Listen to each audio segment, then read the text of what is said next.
Excuse me. কি কি ভাইয়া, এই মেয়েটা মনে হয় ইংরেজি জানে না। আচ্ছা, এই রাস্তায় কি রহমান সাহেবের বাড়ি? কি করবেন আপনি ওখানে গিয়ে? নাচবো, তাতে তোর কি?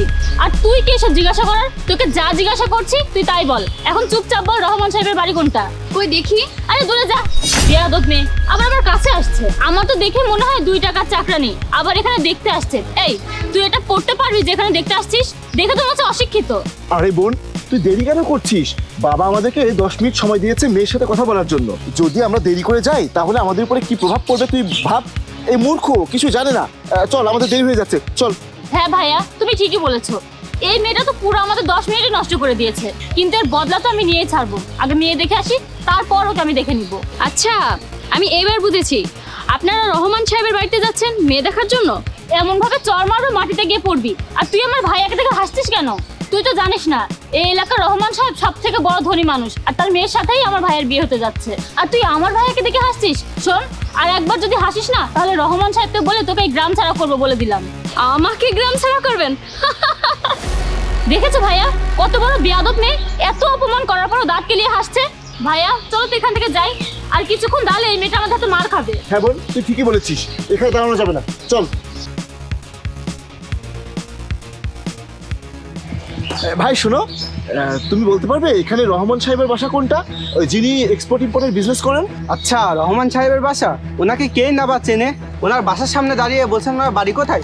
ওই যে ওটা ওনার বাড়ি। এইটা রহমান সাহেবের বাড়ি? হ্যাঁ, ওইটাই রহমান সাহেবের বাসা।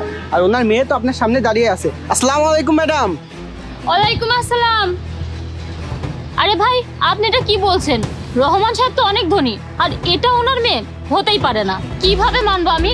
আমার মনে হয় আপনার কোথাও ভুল হচ্ছে। আমার কোথাও ভুল হয়নি, ভুল আপনার হয়েছে ম্যাডাম। আরে কি ম্যাডাম ম্যাডাম করছো? অ্যাড্রেস বলে দিয়েছো না, এখন যাও। মাথা খারাপ করে দিচ্ছে।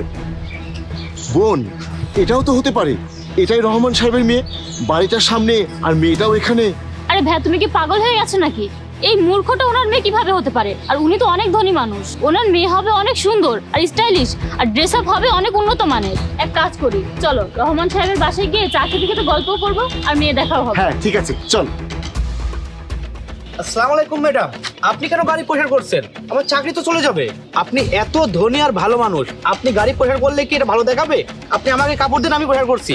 আরে তুমি এটা এত বড় কিছু না। আচ্ছা তুমি ধরো গাড়িটা পরিষ্কার করো, রেডি রাখো, আমি আসছি। আমাকে একটা মিটিং এ যেতে হবে, আমি কাপড় চেঞ্জ করে আবার আসছি। বোন, আমার তো সত্যি মনে হচ্ছে এটাই রহমান সাহেবের মেয়ে। মনে হয় সম্পর্কটা ক্যান্সেল হয়ে যাবে। আরে এভাবে সম্পর্ক কিভাবে নষ্ট হবে? তুমি একদম চিন্তা করো না, তোমার বোন আছে না, যা হবে আমি দেখে নিব। চলো ওর কাছে যাই। এই যে, আপনি কি রহমান সাহেবের মেয়ে? আরে না, দেখেছো ভাইয়া, ও নিজেই বলছে রহমান সাহেবের মেয়ে না। আর আমি তোমাকে বলেছিলাম না, এরকম একটা গবাট রহমান সাহেবের মেয়ে হতেই পারে না। অযথা ওর পিছনে সময় নষ্ট করছি। চল এখান থেকে যাই। আরে ম্যাডাম, সম্মানের সাথে কথা বলুন, উনি আমার মালিক। আর ম্যাডাম, আপনি না কেন করছেন? আপনি ওনাদের বলছেন না কেন যে আপনি রহমান সাহেবের ছোট মেয়ে? আর ম্যাডাম, আপনি হয়তো জানেন না, এশিয়ার সব থেকে বড় এক্সপোর্ট ইম্পোর্টের ব্যবসাটা ইনিই করেন। ওনার আজকে জরুরি একটা মিটিং আছে, এই জন্য উনি আমাকে আধা ঘন্টা লেট করে ডেকেছেন। আর ওনার ঘরে নাকি আজকে একজন মেহমান আসবেন। আর ম্যাডাম, আপনি সব কি জামা কাপড় পরে আছেন? ভালো জামা কাপড় পরতেন। তুমি বুঝবে না, ঘরে যে গেস্ট আসার কথা ছিল ওনারাই সেই গেস্ট। আর আমি যে সিম্পল ড্রেসটা পরে আছি ওনাদের জন্য পরে আছি। কি, আপনি রহমান সাহেবের মেয়ে যাকে আমরা দেখতে এসেছিলাম? কিন্তু আপনি গবাটের মতো এরকম পোশাক পরে আছেন কেন? আপনি কেন এসব করছেন? আমরা তো কিছু বুঝতে পারছি না। আমি বুঝিয়ে বলছি, আমি একটা ছোট পরীক্ষা নিতেছিলাম। পরীক্ষা?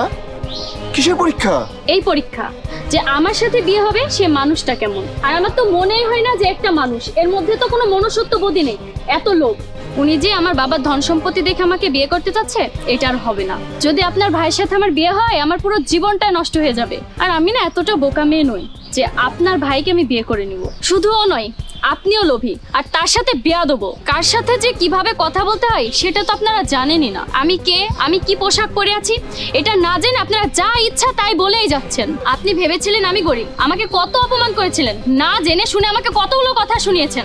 আপনি আমাকে গ্রাম ছাড়ার হুমকিও দিয়েছিলেন, তাই না? আমি সত্যি কথা বলছি, আমি গাড়ি পরিষ্কার করতেছিলাম শুধু আপনাদের পরীক্ষা করার জন্য। আর এখন তো আপনাদের আসল রূপ বেরিয়ে এসেছে।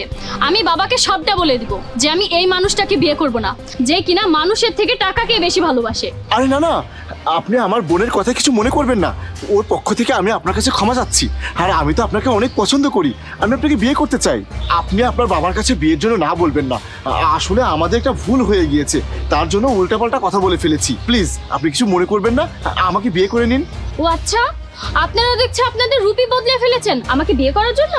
আপনারা যখন দেখেছিলেন আমি গরিব গাড়ি মুচ্ছি, আমাকে কতগুলো কথা শুনিয়েছিলেন আপনারা। আর মিস্টার, আপনি জানেন আমার বাবা আপনার নামে কতগুলো প্রশংসা করেছেন? বলেছিল ওই ছেলেটা অনেক ভালো, আমার কোনো ছেলের উপর কোনো বিশ্বাস নেই। তাই আমি এটা ভেবে আমি আপনাকে পরীক্ষা নিয়েছিলাম। আমি যদি এই পরীক্ষাটা না নিতাম না, তাহলে আমি আপনার কাছে সারা জীবন ভেসে যেতাম। আমি তো আপনার আশারূপ কখনো জানতে পারতাম না। আমি আমার বাবাকে সবটা বলে দেবো। এখান থেকে যান আপনারা। আমার বাবা যদি এসব জানতে পারে না, আপনাদের না গ্রাম ছাড়া করবে, আমাদের এই গ্রামে না পাও রাখতে দিবে না। দেখো আমি দুঃখিত, আমি মানছি যে আমার দোষ হয়েছে, ভুল হয়েছে, আর আমার বোনের একটা মিসআন্ডারস্ট্যান্ডিং হয়েছে।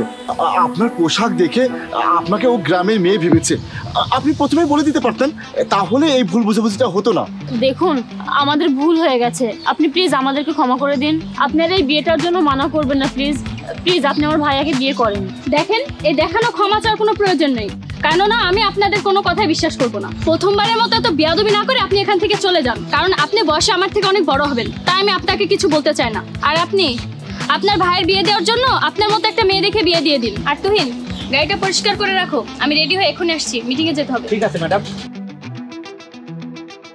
বোন, এই সবকিছু না তোর বেয়াদবির জন্য হয়েছে। এত বড় লোক একটা মেয়ের সাথে আজ আমার বিয়ে হয়ে যেত, কিন্তু তোর জন্য কিছুই হলো না। তুই থাক, আমি যাচ্ছি। আরে ভাইয়া, ভাই আমার কথা তো শোনো।